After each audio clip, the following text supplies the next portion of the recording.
আজকের স্যালারি থেকে 50% তোমার আর 50% আমার। কেন সেটাই তাহলে বলি। যেখানে তুমি আমাকে একটা দামি গিফট দেওয়ার কথা, সেখানে তুমি আমাকে একটা ফ্লাওয়ারও দিলা না। সে আমাকে বলল, আমি তো ফ্লাওয়ার কিনতে গেছিলাম, কিন্তু ফ্লাওয়ারের দাম তো অনেক বেশি ছিল, যেটা বাংলাদেশি টাকায় 800 টাকা। এই জন্যই তো আমি ফ্লাওয়ারটা আর কিনিনি। এর পরিবর্তে আমি তোমার জন্য আরও দামি একটা জিনিস নিয়ে এসেছি, যেটা খেলে তোমার শরীরে অনেক এনার্জি হবে। কি বলো তো? এই যে দেখো, তোমার জন্য অনেকগুলো ফ্রুটস নিয়ে এসেছি। তো এখন আমার কি করা উচিত আপনারাই বলেন? আমি কি ফ্রুটসগুলো বসে বসে খাবো না কাটবো?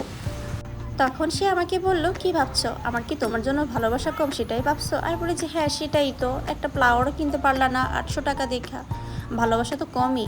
তো আমাকে বললো যে ঠিক আছে। সে আমাকে বলল, ঠিক আছে, আজকে আমার যা ইনকাম ওটা থেকে 50% তোমার আর 50% আমার। এটা শুনে তো আমি মহা খুশি।